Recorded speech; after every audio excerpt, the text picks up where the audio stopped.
Yo guys, what up? Me, Patrick Levar. So, out here today with the Canon EOS M, something I haven't filmed with in a long time, but ever since I got the Pro Mist filter, I really wanted to try it out with the Canon, so I'm filming with the Canon using the Magic Lantern, so everything is going to be in raw DNG files,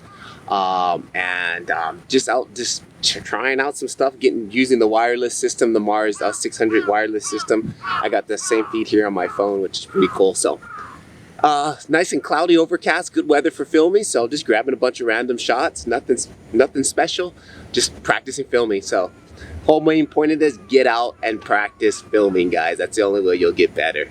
So hope you guys enjoy the footage. Peace.